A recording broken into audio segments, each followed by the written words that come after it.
Hi friends, welcome to Jaya's garden. இன்றைக்கி Sunday நம்ம கொஞ்சம் வேலை பார்க்க போகிறோம். என்ன அப்படின்னாக்க, ரொம்ப மாதம் ஆயிடுச்சுங்க, ஒரு 2-3 மாதம் ஆயிடுச்சு நம்ம எந்த ஒரு பூச்சி விரட்டிகளும் பயன்படுத்தவே இல்லை.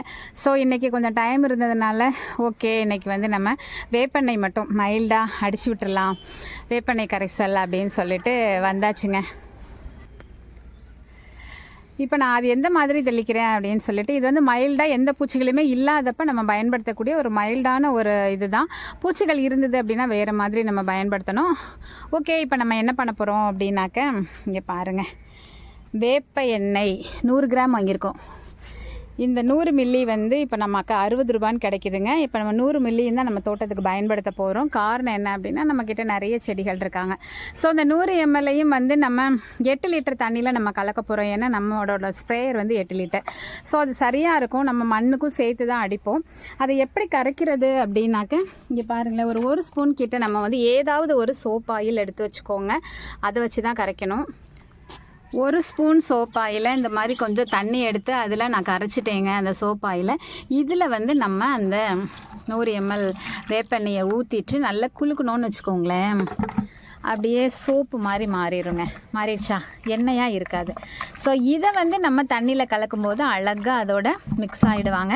நீங்களும் இந்த மாதிரி ஏதாவது ஒரு சோப் ஆயில், பேபி ஷாம்பு எது வேணாலும் அதில் ஒரு 2 ட்ராப்ஸ் விட்டிங்கன்னாவே போதும். அழகாக கலந்துருவாங்க, தண்ணி மாதிரி ஆகிடுவாங்க, சோப்பு தண்ணி மாதிரி. அதுக்கப்புறம் நம்ம தண்ணியில் கலந்துட்டு அடிக்க வேண்டியதான். இப்போ நாங்கள் என்ன மாதிரி பண்ணுறோம் அப்படின்னு, ஆனால் ஒன்றுங்க, என்ன பண்ணாலும் சரி, இந்த இதையும் சரி, தண்ணியும் சரி, ஃபில்ட்ரு பண்ணி தான் நம்ம ஸ்ப்ரேயரில் ஊற்றணும். இப்போ நம்ம ஃபில்ட்ரு பண்ணி முதல்ல அந்த வேப்ப எண்ணெயை இப்போ நம்ம இதை மட்டும் ஃபில்ட்ரு பண்ணிக்கலாம். அதுக்கப்புறம் நம்ம வாட்டரை ஃபில்ட்ரு பண்ணணுமா அப்படின்னு உங்களுக்கு தோணலாம். ஏன்னா சில நேரங்களில் டஸ்ட் இருக்கும் பார்த்தீங்களா, அது நமக்கு ஸ்ப்ரேயரை நல்லா அடிக்க விடாமல் பண்ணுங்க. இப்போ நம்ம வாட்டரையுமே 8 லிட்டரையும் இந்த மாதிரி ஃபில்ட்ரு பண்ணி தான் ஃப்ரெண்ட்ஸ் ஊற்ற போகிறோம். 8 லிட்டர் இந்த மாதிரி நம்ம எல்லாம் ஊற்றுனதுக்கப்புறம் இந்த மாதிரி நம்ம இந்த சைக்கிள் பம்பெல்லாம் அடிக்கிற மாதிரி நல்லா ஏர் டைட் பண்ணணுங்க. அதுக்கப்புறம் அடித்தா தான் ப்ரெஷராக நமக்கு அடிக்கிறதுக்கு வரும்.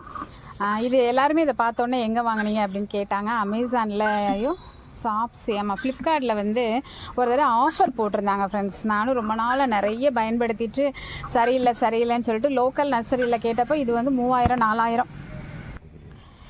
அதுக்கப்புறம் இது ஃப்ளிப்கார்ட்டில் 800 ரூபான்னு ஆஃபர் போட்டு வாங்கினேன் ஃப்ரெண்ட்ஸ். இப்போ நம்ம அது எப்படி அடிக்குதுன்னு பார்க்கலாமா, வாங்க.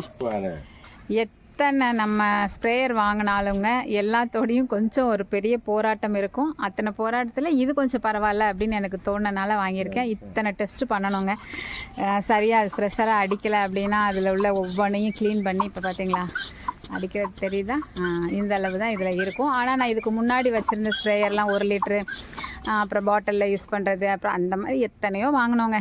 எல்லாமே ஃபெயிலியர் அப்படின்னு தான் சொல்லணும். அதுக்கு இது ஓகே, வாங்கி இவ்வளோ நாள் ஆயிடுச்சு, 6-7 மாதம் ஆயிடுச்சு, நல்லாயிருக்கு அப்படிங்கிறதுனால இதை வச்சு ஓட்டிக்கிட்டு இருக்கிறேன். ஆனால் இன்னும் நல்லா ஏதாவது கிடைக்குமா அப்படிங்கிற மாதிரி தான் இருக்குது. இன்னும் ஒரு சில யூடியூபர்ஸ்லாம் பயன்படுத்தும் போது இதை விட கொஞ்சம் நல்லா இருக்க மாதிரி இருக்கே அப்படின்லாம் தோணும். ஆனாலும் இது பரவாயில்ல அப்படின்னு சொல்லி இதை வச்சு தான் அடிச்சிட்ருக்கேன் நான். இது மாதிரி அடிக்க வேண்டியதான் ஃப்ரெண்ட்ஸ். இப்படியே முடிஞ்ச அளவுக்கு மண்ணுக்கும் அடிக்கணும். ஒருத்தர் அடிக்கும்போது இன்னொருத்தவங்க இந்த மாதிரி ஏரை டைட் பண்ணிகிட்டே இருந்தோம் அப்படின்னா கொஞ்சம் வேகமாக நமக்கு வேலை ஆகும். ஓகே ஃப்ரெண்ட்ஸ், நீங்களும் இந்த மாதிரி எத்தனை நாளைக்கு ஒரு தடவை மருந்தடிக்கிறீங்க, என்னென்ன மாதிரியான பூச்சி விரட்டிகள் கொடுக்குறீங்க, அந்த மாதிரி கமெண்ட் பாக்ஸில் சொல்லுங்கள். அதில் என்னென்ன ப்ராப்ளம்ஸ் இருக்குது, நீங்கள் என்ன மாதிரி ஸ்ப்ரேயர் யூஸ் பண்ணுறீங்க, அதெல்லாம் கமெண்ட் பாக்ஸில் சொல்லுங்கள். கண்டிப்பாக நம்ம ஒருத்தருக்கு ஒருத்தர் உதவியாக இதெல்லாம் நம்ம பண்ணிக்கலாம். இந்த வீடியோ உங்களுக்கு பிரயோஜனமாக இருக்குன்னு தோணுச்சு அப்படின்னா கண்டிப்பாக உங்களோட ஃப்ரெண்ட்ஸ் அண்ட் ரிலேட்டிவ் ஷேர் பண்ணுங்கள். மறக்காமல் நம்முடைய சேனலை சப்ஸ்கிரைப் பண்ணி சப்போர்ட் பண்ணுங்கள். Okay, bye friends.